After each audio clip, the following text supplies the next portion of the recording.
안녕하세요. 쉬운 설명입니다. 이번 영상에서는 2008년 금융위기가 일어나기 전에 서프라임 주택담보대출이 급증한 이유를 알아보겠습니다. 바로 시작하겠습니다. 내용 요약입니다.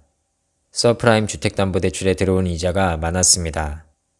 그래서 투자자들은 서프라임 MBS나 CDO에 투자해서 높은 수익을 올릴 수 있었고, 상업은행과 투자은행도 중간에서 얻는 게 많았습니다.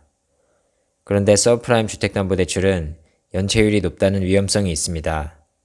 하지만 2000년대 초중반에는 집값이 계속 상승했기 때문에 대출금이 연체돼도 은행이 집을 압류해서 팔면 수익을 남길 수 있었습니다. 그래서 상업은행은 아무 걱정 없이 서프라임 주택담보대출을 늘렸습니다. 내용으로 들어가겠습니다. 먼저 MBS CDO가 팔리는 과정을 간단히 알아보겠습니다. 상업은행이 투자은행에게 주택담보대출 채권풀을 팝니다. 그러면 투자은행은 그걸 사용해서 MBS나 CDO를 만들어서 투자자들에게 팝니다. 원래는 중간에 특수목적 회사가 들어가야 하는데 단순하게 설명하기 위해서 뺐습니다. 이 과정에서 각각의 주체는 수익을 얻습니다. 그런데 상업은행, 투자은행, 투자자 모두 프라임이나 RTA 주택담보대출 채권을 거래할 때보다 서프라임 주택담보대출 채권을 거래할 때 가장 많은 수익을 얻었습니다. 숫자로 예를 들어서 설명해 보겠습니다. 프라임인 사람은 주택담보대출 이자를 약 2% 내고, RTA인 사람은 약 4% 내고, 서프라임인 사람은 약 6% 낸다고 하겠습니다. 여기서 말한 이자율은 제가 임의로 정한 겁니다.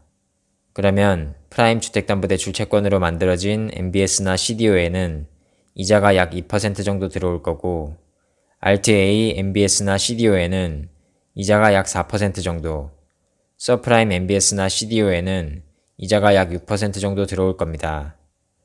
그러면 투자자들은 당연히 이자가 가장 많은 서프라임 MBS나 CDO를 사고 싶어 합니다. 그리고 상업은행과 투자은행도 서프라임 MBS나 CDO를 거래할 때 중간에서 얻는 게 가장 많기 때문에 서프라임 MBS나 CDO를 팔고 싶어 합니다. 그래서 이렇게 모든 주체의 이해관계가 맞아떨어져서 서프라임 주택담보대출 채권에 대한 수요가 많았습니다. 그런데 서프라임 주택담보대출 채권에는 치명적인 단점이 있었습니다. 서프라임인 사람들이 저소득층인데다가 갚아야 하는 이자율까지 높아서 이자 연체율이 높다는 겁니다. 이자가 연체되면 당연히 MBS, CDO에 들어온 돈도 줄어듭니다. 그러면 상업은행, 투자은행, 투자자 모두 손해를 볼 수밖에 없습니다.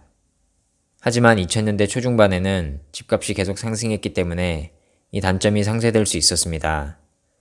무슨 얘기냐면 만약에 서프라임인 사람들이 이자를 연체한다고 해도 상업은행이나 투자은행이 이자가 연체된 집을 압류해서 팔면 그걸로도 충분히 이득을 남길 수 있었던 겁니다.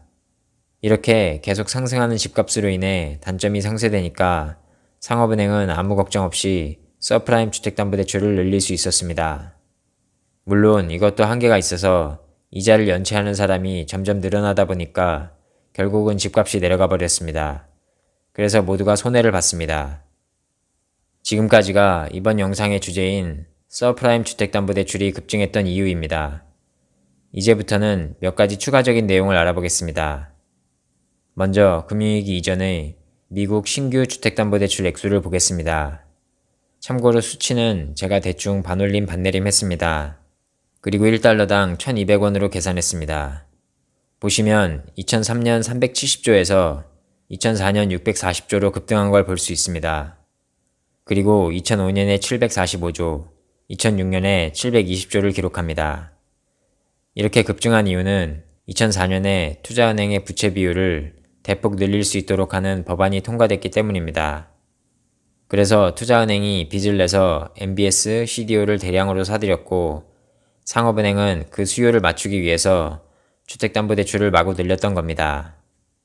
다음은 미국 집값입니다. 보시면 1994년부터 계속 올라갑니다. 그리고 2000년부터 급격하게 상승해서 2006년에 정점을 찍습니다. 미국 전체의 집값은 2006년이 2000년의 약 2배입니다. 로스앤젤레스나 마이애미처럼 따뜻한 지역은 2006년의 집값이 2000년에 약 2.7배였다고 합니다. 마지막으로 금융위기 이전에 상업은행이나 주택담보대출 회사가 해준 무리한 대출을 몇 가지만 알아보겠습니다. 먼저 닌자 대출이라고 해서 no income, no job, no asset, 즉 수입, 직장, 자산이 없는 사람도 받을 수 있는 대출이 있었고 사망자, 반려견 명의로 대출을 받은 경우도 있었고 무서류 대출도 있었고 피기백 대출이라고 해서 집값을 전부 다 대출해주는 것도 있었습니다. 처음에 집값의 80%를 대출해주고 나머지 20%는 재대출로 대출해주는 방식이었습니다. 그리고 대출받을 때 드는 수수료까지 대출해주는 것도 있었습니다. 여기까지입니다. 그럼 마치겠습니다. 안녕히 계세요.